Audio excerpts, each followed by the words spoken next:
Casa de Dios Efraín, un ministerio que fructifica, le entrega a través de esta producción una palabra de vida, de esperanza y de revelación.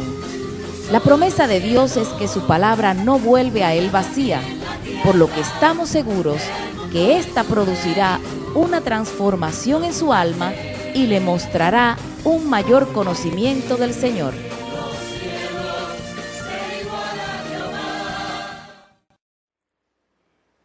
En esta noche vamos a hacer un recorrido rápido del recorrido que hizo Jesucristo desde que empezó su última semana en esta tierra. Porque muchísimas veces, yo diría que la mayoría de las veces, hablamos de Semana Santa. Y cuando hablamos de Semana Santa, hablamos de vacaciones, pensamos en salir, pensamos en descansar válidamente, ¿verdad? Por los poquitos días ahí. Pero realmente nunca nos detenemos a analizar qué hizo Jesús esa semana, qué significó realmente para Jesús esa última semana de su transitar en esta tierra.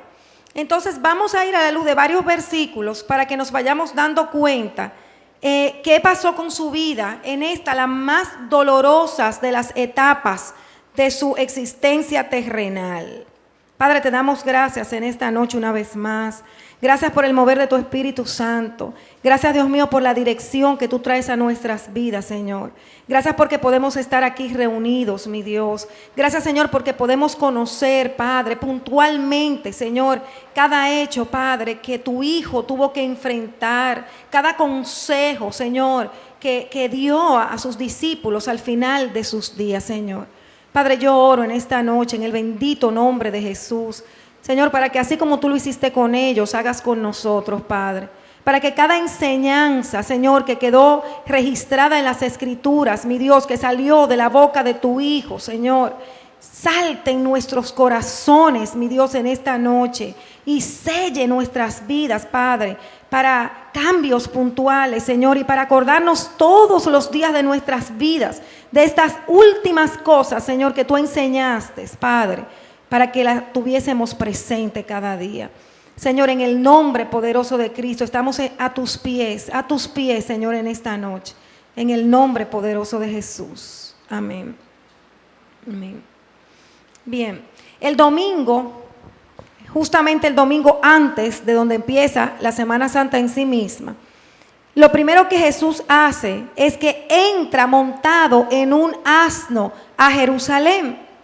Entonces las personas, como registra el Evangelio de Mateo en el capítulo 21, se agolparon alrededor y le vociaban: Hosana al Hijo de David, bendito el que viene en el nombre del Señor, Hosana en las alturas. Y al decirle Hosana, le estaban diciendo: sálvanos, Señor, porque este es el significado de la palabra Hosana. Muchos lo hacían quizás con algún conocimiento, pero la mayoría por ignorancia, hasta por burla.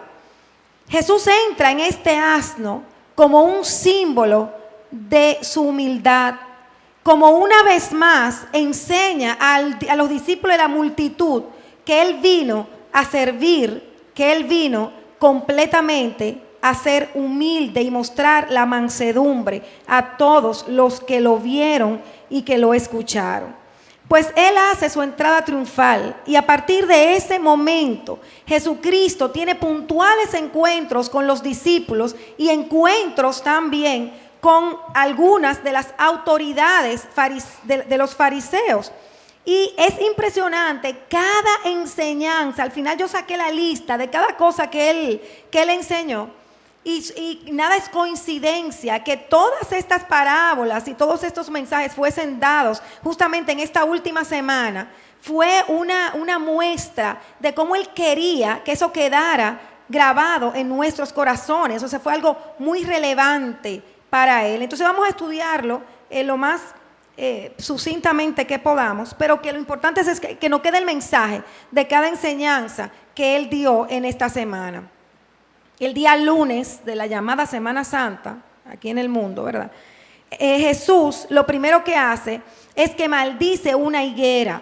Él está caminando con sus discípulos. O sea, vamos a ubicarnos, amados, que es la última semana, la semana donde Él ya sabe que ya llegó el tiempo, que ya llegó la hora y que Él va a ser crucificado. Entonces Él está caminando con sus discípulos y ve una higuera que no dio fruto. Y entonces la maldijo y dijo: nunca jamás brote su fruto de ti, porque no había dado fruto. Inmediatamente maldice la higuera, lo que significa, o sea, aunque se refiere literalmente a Israel, nosotros podemos aplicarlo a nosotros como el Israel de Dios, en el sentido de que es nuestro deber y es nuestra obligación dar frutos dignos de arrepentimiento, frutos conforme al llamado al cual Él nos ha llamado, valga la redundancia. Nosotros no podemos ser personas estériles, no podemos ser personas que estén sentadas en la silla de una iglesia oyendo palabra y sin embargo llevando una vida como si nunca hubiésemos conocido al Señor. Luego se traslada al templo y en el templo tuvo que volcar las mesas de los cambistas, los asientos de los que vendían palomas, porque tenían un mercado en el templo, un desastre. Y él dijo, aquí va el primer mensaje: escrito está, mi casa será llamada casa de oración, pero vosotros le estáis haciendo cueva de leones. Esto para nosotros también tiene un profundo mensaje. La casa de Dios es casa de oración. La casa de Dios no es para otra cosa, no es para comercializar, no es para chismear, no es para nada que no sea celebrar fiesta al Señor, adorar al Señor y estar orando en la presencia de Dios. Casa de oración significa lugar donde Dios está, lugar donde está la presencia misma del Señor y no podemos ignorarla. Muchas veces, por cuanto el mundo no ha salido del pueblo, sino que el mundo está en nuestros corazones, nosotros ni siquiera nos percatamos de la presencia de Dios, ni siquiera podemos distinguir y volvemos el templo como un día estuvo cuando Jesús tuvo que reprender y desbaratar el desastre que ellos tenían. Luego, el día martes, el Señor vuelve y pasa con los discípulos delante de la higuera. Y los discípulos ven que está seca. Pero lo doloroso es que ellos se asombran porque la encontraron seca. Dice el Señor: en verdad os digo que si tenéis fe y no dudáis, no solo haréis lo de la higuera, sino que aún si decís a este monte, quítate y échate al mar, así sucederá.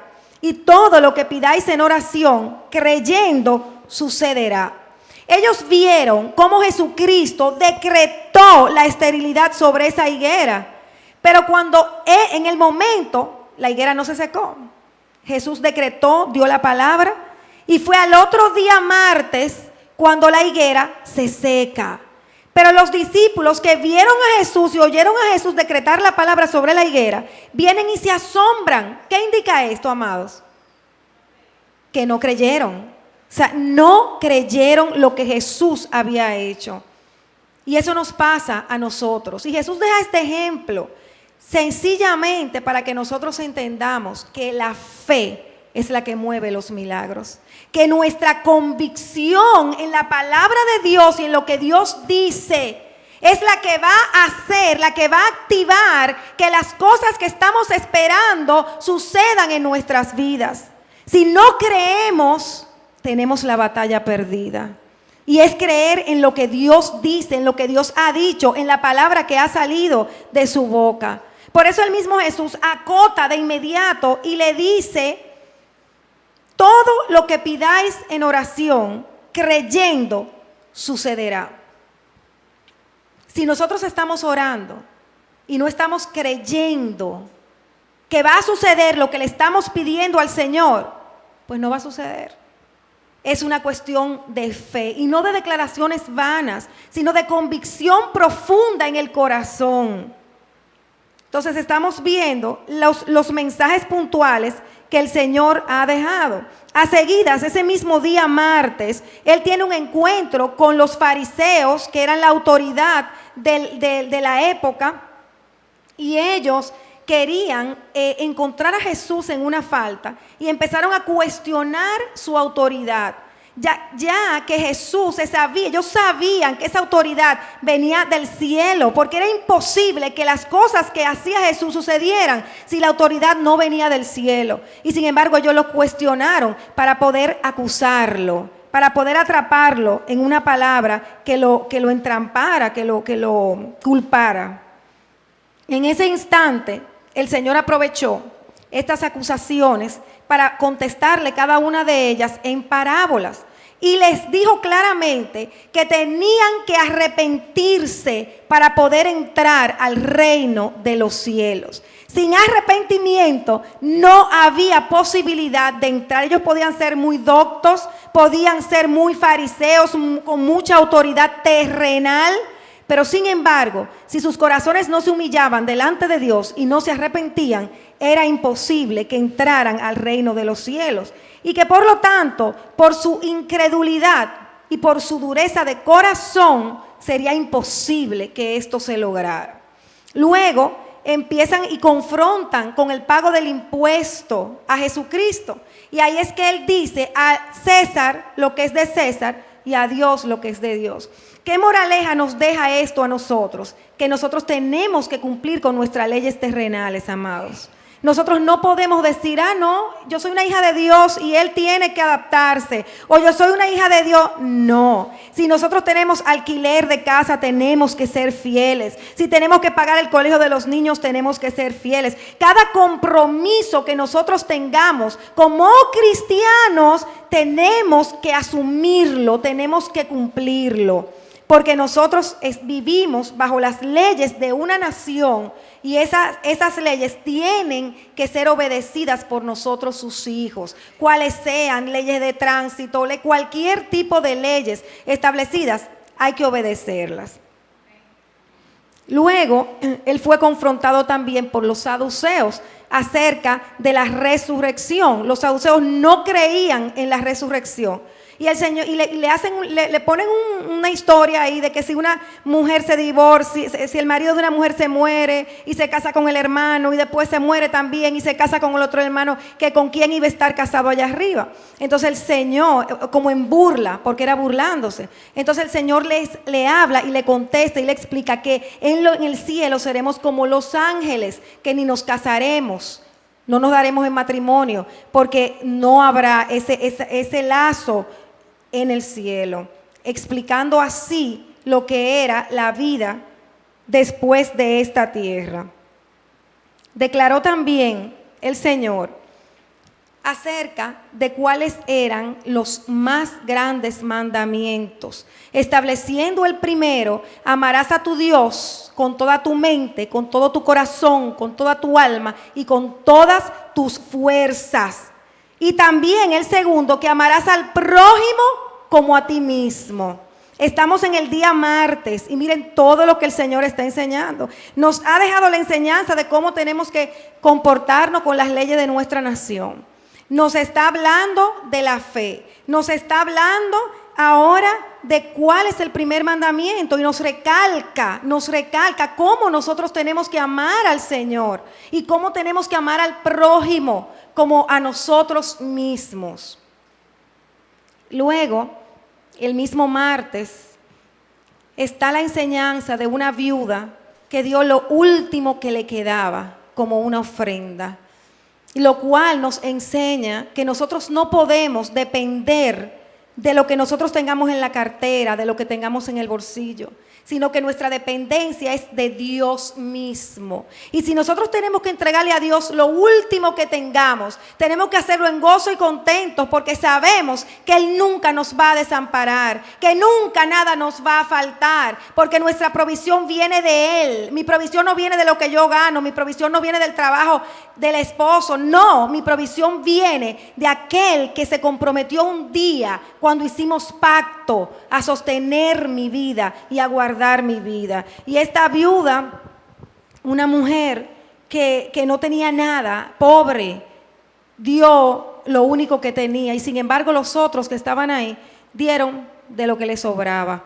Entonces el Señor quiere mostrar cuál es la verdadera ofrenda que Él realmente recibe, la que es genuina de nuestro corazón, la que de verdad implica un acto de dependencia del Señor. Entonces ahora yo sí quiero que vayamos al Evangelio de Mateo en el capítulo 25 y vamos a leer desde el verso 1 la parábola de las 10 vírgenes. Bien, Chilela alto. Entonces el reino de los cielos será semejante a 10 vírgenes que tomando sus lámparas salieron a recibir al esposo. 5 de ellas eran prudentes y 5 insensatas. Las insensatas, tomando sus lámparas, no tomaron consigo aceite, mas las prudentes tomaron aceite en sus vasijas juntamente con sus lámparas. Y tardándose el esposo, cabecearon todas y se durmieron.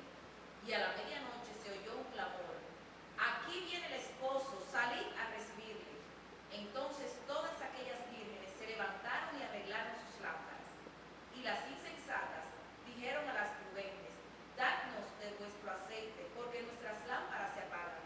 Mas las prudentes respondieron diciendo: para que no nos falte a nosotras y a vosotras, id más bien a los que venden y comprad para vosotras mismas.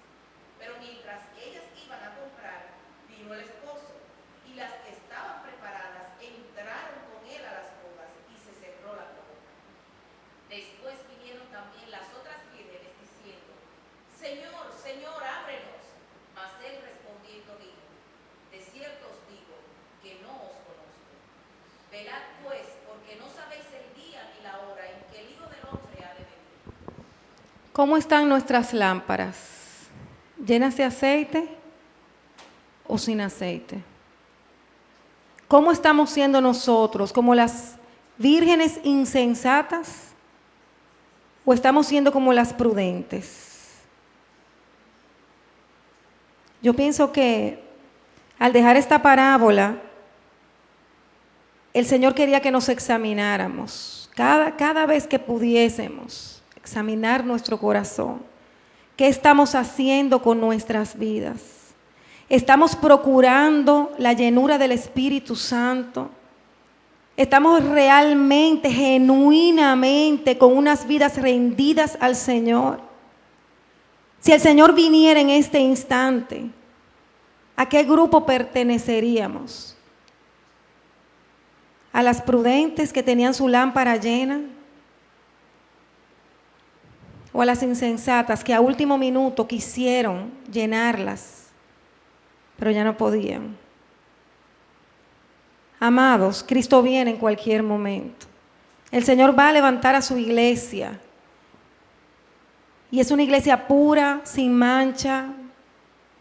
Una iglesia que definitivamente se mueve no por la necesidad, sino por la palabra de Dios. Y nosotros tenemos que tomar decisiones serias de reordenar nuestras vidas. Este es un mensaje que Cristo lo deja justo antes de ser crucificado, con el único propósito de que esto se convierta como en un espejo para nosotros y que podamos tomar decisiones serias, tomarlas, porque conforme a lo que estemos haciendo será nuestro destino cuando Cristo venga. Conforme a donde esté nuestro corazón, a como estén esas lámparas, sucederá con cada uno de nosotros. Luego, por primera vez, Jesucristo anuncia su crucifixión, porque anteriormente Él no lo hablaba, porque no había llegado el tiempo, entonces no podía acelerar las cosas, tenía que esperar el tiempo establecido. Cosa que tiene que servirnos a nosotros también, para tener la sabiduría de Cristo y saber cuándo hablar, cuándo callar, cuándo procurar algo y cuándo esperar que llegue y no querer acelerarme a conseguirlo por mis fuerzas. Jesucristo sabía que iba a ser crucificado, pero Él tenía que esperar el tiempo oportuno, el tiempo marcado, cuando ya Él cumpliera todo lo que tenía que cumplir, para entonces anunciarlo y decirlo. Todo lo que Él dejó fue, wow, enseñanzas básicas para nosotros. Luego está, y vamos a ir bien, al Evangelio de Mateo nueva vez, al capítulo 26, en el verso 6. Una de las historias más hermosas para mí que tiene la Escritura. Y estando Jesús en Betania, en casa de Simón el leproso, vino a él una mujer con un vaso de alabastro de perfume de gran precio, y lo derramó sobre la cabeza de él, estando sentado a la mesa. Al ver esto, los discípulos se enojaron, diciendo: ¿para qué este desperdicio? Porque esto podía haberse vendido a gran precio y haberse dado a los pobres. Y entendiéndolo Jesús les dijo: ¿por qué molestáis a esta mujer? Pues ha hecho conmigo una buena obra. Porque siempre tendréis pobres con vosotros, pero a mí no siempre me tendréis. Porque al derramar este perfume sobre mi cuerpo, lo ha hecho a fin de prepararme para la sepultura. De cierto os digo, que donde quiera que se predique este evangelio, en todo el mundo, también se contará lo que ésta ha hecho para memoria de ella. Esta mujer derramó lo que más valor tenía en su vida. ¿Quién sabe lo que había costado ese perfume? ¿Quién sabe lo que le costó a ella adquirirlo? Sin embargo, ella lo derramó a los pies del Señor. Y este es el símbolo, el prototipo de la vida cristiana que tiene que existir en nosotros. Cómo nosotros tenemos que derramar lo mejor de nosotros a los pies del Señor. Lo más valioso, nuestro corazón completo, nuestra vida misma, todo nuestro ser tiene que estar derramado a los pies del Señor. No mirar obstáculos. Tener una comunión tan íntima, tan íntima, tan íntima con Él, que Él sepa que está recibiendo lo mejor de nosotros. Esta mujer, este perfume que colocó en el cuerpo le sirvió para ungir a Jesús. Y antes de sepultarlo, nadie lo hizo, no dio tiempo. O sea que esta mujer fue usada por el Señor en la preparación de Jesús antes de ser sepultado. Definitivamente era una mujer que tenía una comunión especial con el Señor. Que nos sirva esto para pedirle al Señor que nos haga igual que esta mujer. Que nada valga nada comparado con el Señor, con el nosotros estar en su presencia, con nosotros derramar nuestras vidas a Él en obediencia y en amor. Bueno, esto fue lo que hizo el martes. Las escrituras no registran nada el día miércoles. Suponen algunos escritores que él se la pasó orando en ese día miércoles. Entonces pasamos al día jueves. El día jueves él se reúne con los discípulos y lo primero que hace es lavarle los pies a ellos. No entendía, Pedro mismo se levantó, jamás, Señor, porque no entendían. Y este lavado de los pies tiene doble significado y significado muy importante para nosotros. El primer significado es la humildad que tenemos que tener. Cristo, siendo el Señor de señores, el Rey de reyes, fue lo más humilde y le lavó los pies a sus discípulos como símbolo de entrega, como símbolo de humildad, como símbolo de servicio. Y es muy importante para nosotros que nosotros tengamos esto presente todos los días de nuestra vida, donde quiera que estemos, en el trabajo, en el hogar, en la congregación, en el ministerio. Humildad, servicio, mansedumbre. Porque si Cristo, siendo el Todopoderoso, lo hizo, mucho más nosotros, que somos sus hijos y que tenemos que imitarlo a Él. Y lo segundo que indica el lavado de los pies es como nosotros, después de haber tenido un encuentro con Jesucristo, después de ser salvos por su gracia, tenemos que lavar nuestro corazón. Cómo es necesario limpiarnos del polvo del camino. Cómo es necesario que día tras día nosotros vayamos a la presencia del Señor y nos pongamos a cuentas con Él. El pastor Piñeiro hablaba esta mañana de cómo nosotros teníamos que predicar el arrepentimiento a las vidas. Pero él decía que ese arrepentimiento no solamente era al que no conocía al Señor, sino que era para nosotros mismos su pueblo. Y a nosotros se nos había olvidado, o sea, caminamos y hacemos lo que tengamos que hacer y estamos en Dios y casi no vamos a los pies del Señor a decirle: Señor, límpiame. Señor, dime en qué yo estoy mal para yo arrepentirme. El lavado de los pies es una muestra de cómo nosotros tenemos que lavar nuestra alma, que lavar nuestro corazón día tras día para que el polvo sea quitado, para que las impurezas tengan que salir. Ese mismo día, después que lava los pies de sus discípulos, instituye la cena del Señor.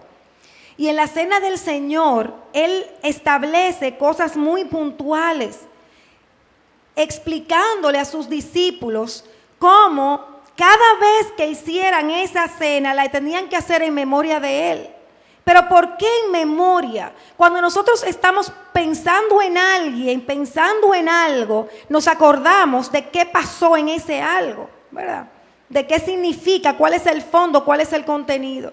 Por lo tanto, cuando nosotros hablamos de la Santa Cena, tenemos que necesariamente acordarnos de lo que Él hizo en la cruz del Calvario, de cómo Él entregó su vida, cómo entregó su cuerpo, cómo derramó su sangre, para que tú y yo podamos tener vida, para que a ti y a mí nos cambiara todo el panorama de depresión, de desánimo, de tristeza, de pecado, para una nueva vida de gozo, de paz, de seguridad, una vida limpia. Cada vez que nosotros compartimos la Santa Cena, indefectiblemente, si lo hacemos con un corazón limpio delante de Él y discerniendo lo que estamos haciendo, discerniendo el pan y el vino, el cuerpo y la sangre de Jesucristo, esos elementos se activan en nuestro interior. Ese poder de la sangre de Cristo en nuestro espíritu es activado. Ese poder que tiene de muerte su cuerpo entregado en nuestro interior espiritualmente es activado. Y no salimos igual de una Santa Cena, amados. Es algo más que un ritual. Dice la palabra de Dios que la Santa Cena es vida, que hay vida eterna en la Santa Cena. Eso lo dejó ese día jueves establecido nuestro Señor. Ese mismo día Jesucristo dijo: yo soy el camino, la verdad y la vida. Nadie viene al Padre si no es por mí. Se estableció como el único camino, la única verdad, a raíz de que estaba hablando de que Él iba a hacer moradas en los cielos y que había muchas moradas en los cielos. Pero tenemos que tener claro que nuestras moradas en los cielos van a ser según nuestra obra en esta tierra, en el reino de Dios. Y luego Él habló de que iguales obras que Él, nosotros íbamos a llegar a hacer y que aún mayores. O sea, ahí empezó a establecer cuál era el poder que se iba a delegar en el pueblo de Él, en su pueblo. También habló de que iba a mandarnos otro consolador, que le pediría a su Padre que nos enviara otro consolador para que no estuviésemos solos, que era el Espíritu de verdad. También afirmó ese mismo día jueves que el mundo no le vería, pero que ellos, los discípulos, sí le verían, porque el mundo no le conoce, pero ellos sí le conocían, y que Él vive, y que porque Él vive, ellos también vivirían. Por último, ya el día viernes, ya Jesús está en el Getsemaní, en el Monte de los Olivos, y está tan afligido ya en el último instante, en el último momento, que Él mismo expresa: mi alma está muy afligida hasta el punto de la muerte. Quedaos aquí y velad conmigo. En ese momento le pide a su Padre que pase esa copa, pero que no se hiciera su voluntad, sino la de su Padre. Entonces, claro, ahí todos sabemos esa enseñanza. Lo importante es que la pongamos por obra. es una rendición total de su voluntad. Señor, Señor, que no sea mi voluntad, que sea tu voluntad. Y en cada área de nuestra vida, yo no quiero esto, pero no es lo que yo quiero, es lo que tú quieres, Padre. Y esto quedó como una enseñanza para nosotros bien establecida. Si nosotros queremos que nos vaya bien en esta tierra, que no sea nuestra voluntad, sino la del Padre. Lo ideal, lo idóneo, lo perfecto es que nuestra voluntad sea la misma que la de nuestro Padre. Que tengamos una comunión tan íntima, tan profunda, tan cercana, tan indivisible, que la voluntad nuestra sea la misma voluntad del Padre, llegue a ser una. Él le pidió a los discípulos que oraran y sin embargo ellos durmieron. Y así está la iglesia, amados. El Señor nos ha pedido velad y orad, pero la iglesia duerme, como durmieron un día esos discípulos. Nosotros tenemos que levantarnos y esta casa se levanta en el nombre de Cristo, con hombres y mujeres de oración, con hombres y mujeres que estén decididos a dejar el sueño, a dejar la distracción, el desenfoque, para estar haciendo aquello que el Señor demanda en este último tiempo que nos quede en esta tierra antes de partir con Él. Velad y orad para que no entren en tentación, le dijo a los discípulos, pero ellos volvieron y se durmieron. En ese instante se puso de pie y les dijo que había llegado la hora y que sería entregado a los pecadores. Ha llegado la hora y es el kairos de Dios. Siempre se manifiesta el kairos, que es el tiempo marcado por Dios para la manifestación en la tierra de la promesa, de la palabra, de lo que escrito está para tu vida y para mi vida. Esperemos el kairos de Dios para hacer las cosas y para tomar decisiones. No lo hagamos nosotros, porque los resultados serán fatales para nuestras vidas. Luego, Judas lo traiciona, se suicida, viene la negación de Pedro. Y la negación de Pedro, no voy a entrar en ella profundamente, solamente por encima, decir cómo la negación de Pedro es una muestra de que nosotros podemos estar en Cristo, andar con Jesús. Sin embargo, hay cosas en nuestras vidas que paralizan el propósito de Dios para nosotros. Cosas en nuestras vidas que interrumpen el plan de Dios para nosotros. Pedro tenía cosas en su corazón que salieron a la luz, porque el Señor permite siempre que lo que esté en nuestro corazón salga a la luz, no para aplastar, ni acusar, ni dañar, sino para restaurar, para levantar, para ordenar. Entonces, nosotros tenemos que estar bien atentos a nuestra alma y a nuestro corazón, que es engañosa, que es perversa. Y analizarnos, Señor, dime qué hay en mí, que quizás yo no me estoy dando cuenta, que está dañando a otros, que puede dañar vidas. Y empezar a buscar en Dios esta revelación para nosotros entregárselo al Señor y buscar ayuda y cambiar. Y no esperar que sucedan cosas como las que le sucedieron a Pedro, tan sonoras y tan, ¿cómo se llama? Como tan fuertes, sino que lo corrijamos a tiempo y busquemos la ayuda a tiempo, antes que el enemigo pueda tomar esa debilidad y hacer desastres. En las primeras 3 horas de crucifixión, se repartieron sus vestidos echando suertes, o sea, ya Cristo está en la cruz. Pusieron sobre su cabeza la acusación contra él: este es Jesús, el Rey de los judíos. Fueron crucificados con él 2 ladrones. Los que pasaban lo injuriaban meneando la cabeza. Los escribas, sacerdotes y ancianos se burlaban de él. Los ladrones que habían crucificado con él también lo injuriaban, o sea, hasta los mismos ladrones que estaban con él. En las últimas 3 horas, esas fueron las primeras 3, las segundas 3 horas, desde las 12 del mediodía, hubo oscuridad en toda la tierra hasta las 3 de la tarde. Alrededor de las 3, Jesús clama: Dios mío, ¿por qué me has abandonado? Y fue el momento preciso donde cae sobre él el pecado de la humanidad. Y como donde está el pecado, Dios no está, sino que él se aparta, que es un mensaje para nosotros también. Entonces se apartó de Jesús, no tenía otra opción. Y en ese momento estaba Jesús solo en una cruz con el pecado de la humanidad, tu pecado y mi pecado, sobre su vida. Las tinieblas gobernando los aires del mundo, de la tierra. Los ladrones que habían crucificado, desde las 12 del mediodía hubo oscuridad. Entonces alrededor de las 3 él clamó, ¿por qué me has abandonado? Luego tomaron la esponja con vinagre y le dieron de beber. Y luego Jesús clamó a gran voz y exhaló su espíritu. El velo del templo se rasgó en dos, de arriba a abajo.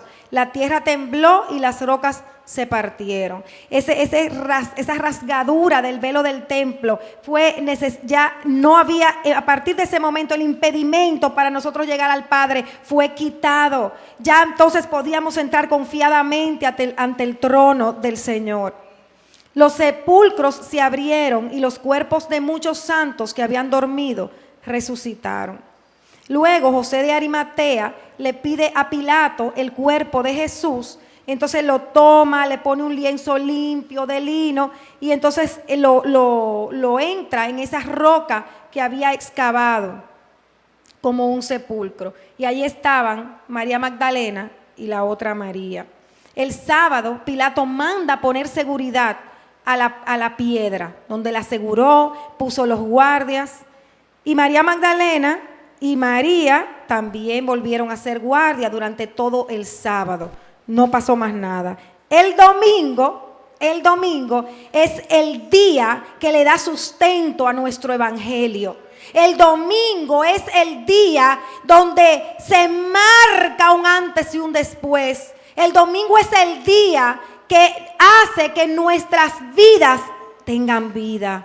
Cristo resucitó. Aparece un ángel y le dice a María Magdalena, ¿por qué buscas entre los muertos al que vive? Vemos ahí cómo se sale a la luz la incredulidad una vez más de todos los discípulos, que aún sabiendo todas las cosas, no creyeron en la resurrección. María fue, lo anunció, Cristo resucitó y ni siquiera creían. O sea, ahí hubo una situación dolorosa, porque se negaban a creer lo que María Magdalena iba y les decía. Pilato quiso sobornar a los guardias para que dijeran que los discípulos fueron y se llevaron el cuerpo de Jesús. Y así, eso fue lo que corrió, la información que corrió en el momento. Entonces, de ahí en adelante, Jesús empieza a hacer apariciones puntuales a sus discípulos. Se aparece a los que estaban caminando hacia Emaús, no lo conocen, lo llegan a conocer cuando parte la Santa Cena, para que vean el poder. La Santa Cena abre los ojos, la Santa Cena abre nuestro sentido espiritual, y porque la Santa Cena abre nuestro sentido espiritual, estos discípulos que iban camino a Emaús y Jesús hablándole, ellos ni sabían que era Jesús, fueron abiertos sus ojos y pudieron conocer a Jesucristo cuando compartieron la Santa Cena. Luego se le aparece a 10 discípulos sin Tomás, porque Tomás no estaba en ese momento, y le dice, ¿por qué estáis turbados y por qué surgen dudas en vuestro corazón? Y entonces Jesús le muestra sus manos con las llagas, sus pies, y le afirma ahí que les enviaría la promesa del Padre al otro Consolador. Ahí vuelve, se lo afirma y le dice que permanezcan allí, que no se movieran, porque iban a ser investidos del poder de lo alto, del Espíritu Santo. Los que nos enseña a nosotros que no podemos hacer nada sin el Espíritu Santo, amados. Sin el Espíritu Santo en nosotros, es nuestra carne la que va a operar, y nada de Dios y nada del cielo va a estar en medio. Nosotros tenemos que depender del Espíritu Santo para todo lo que hagamos, para todo lo que hablemos, para donde quiera que nos movamos. El Espíritu Santo es el que nos guía a toda verdad. Una semana después se le aparece otra vez a los discípulos, pero aquí ya estaba Tomás. Y él le dice, porque me has visto, has creído. Dichosos los que no vieron y sin embargo creyeron. Tomás tuvo que ver para creer. Es lo contrario al evangelio, es lo contrario a la fe. Nosotros tenemos que creer sin ver. Y yo no veo, pero yo creo porque Dios lo dijo. Y esa tiene que ser nuestra forma de vivir en esta tierra. Si nosotros queremos ser de verdad discípulos del Señor, si nosotros queremos llegar donde Dios quiere que nosotros lleguemos y donde Él terminó que lleguemos. Durante 40 días hasta la ascensión se le aparece a los 7 discípulos en el mar de Galilea. Ahí Juan, el discípulo que él amaba, como dice la palabra, fue que se dio cuenta que era Jesucristo. Luego se le aparece a 500 que estaban juntos en Galilea. Más adelante, ya antes de ascender, entonces da la gran comisión. Para que ustedes vean cómo al final, después de una semana de enseñanzas, como hemos visto, entonces Él da la gran comisión. Id y hacer discípulos a todas las naciones, bautizándolos en el nombre del Padre y del Hijo y del Espíritu Santo. Es una función, una encomienda que nosotros no podemos eludir.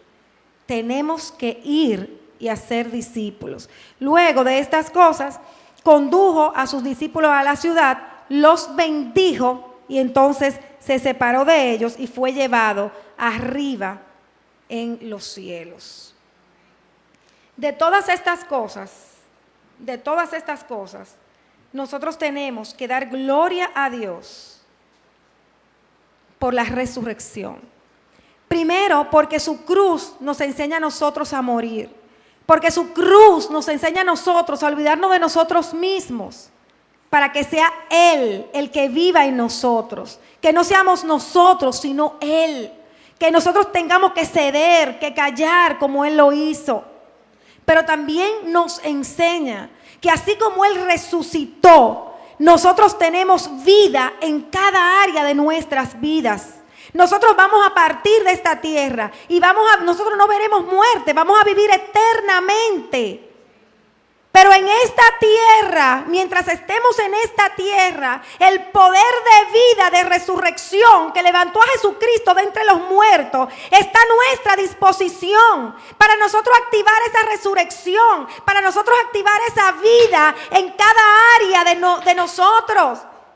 Pero amados, es creer y declarar, creer y establecer el poder de vida, de resurrección. Ese poder que levantó a Cristo de entre los muertos nos pertenece.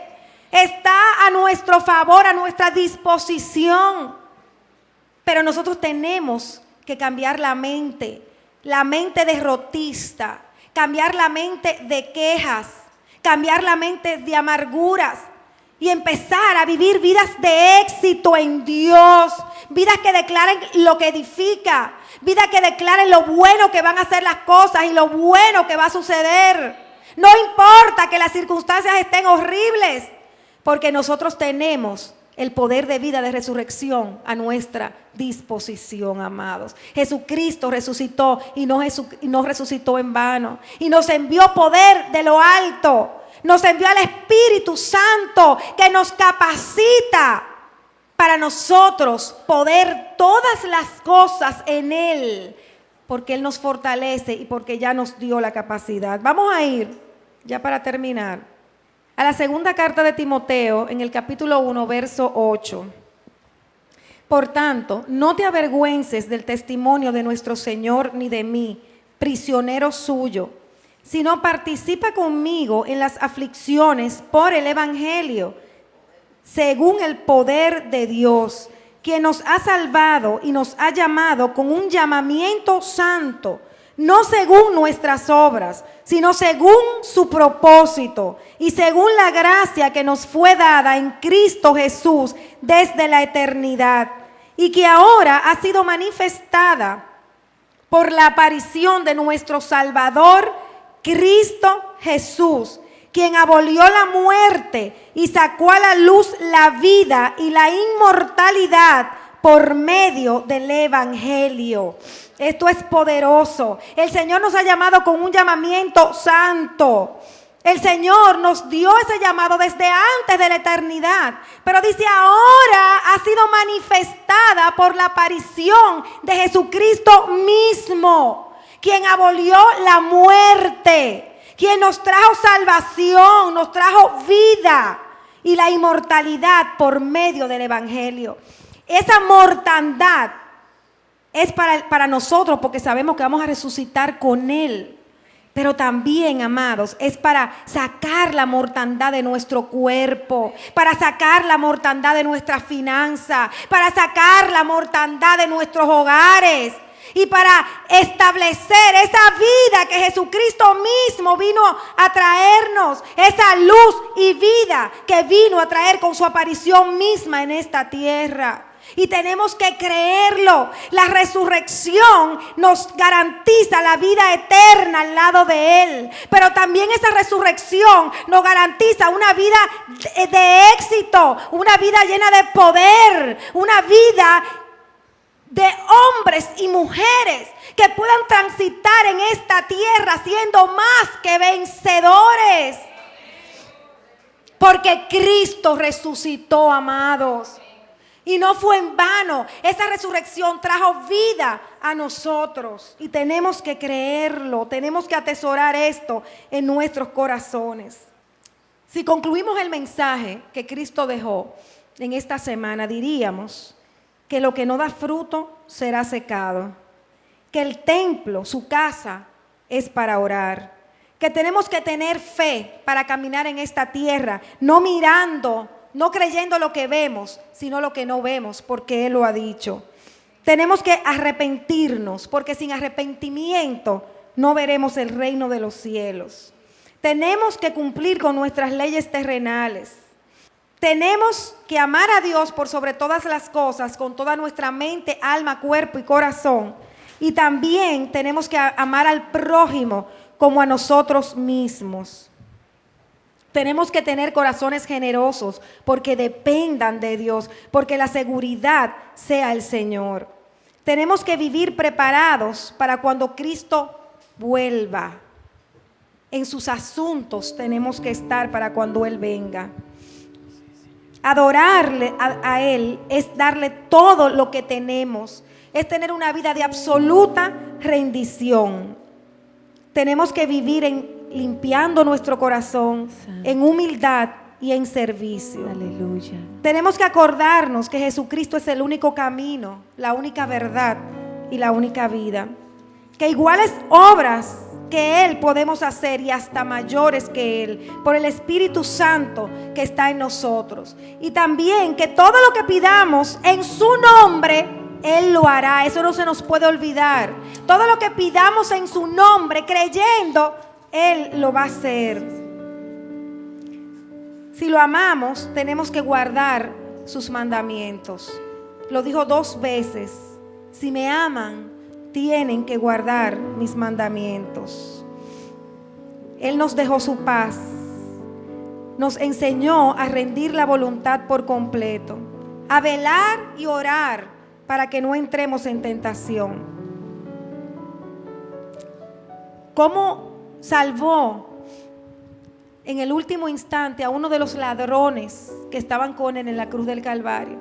Lo que nos muestra a nosotros que en cualquier momento, en cualquier instante que llevemos la palabra de salvación, hasta las peores personas pueden venir a Jesucristo.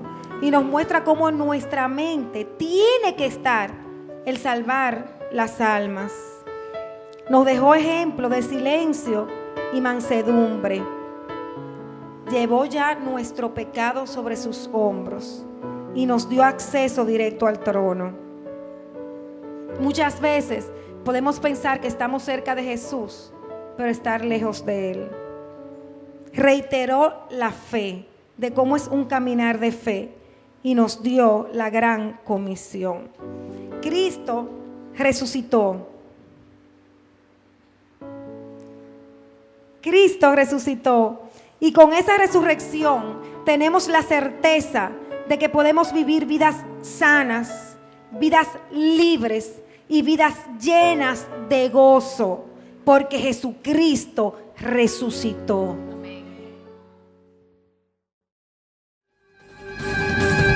Esta ha sido una producción de la Congregación Casa de Dios Efraín, un ministerio que fructifica.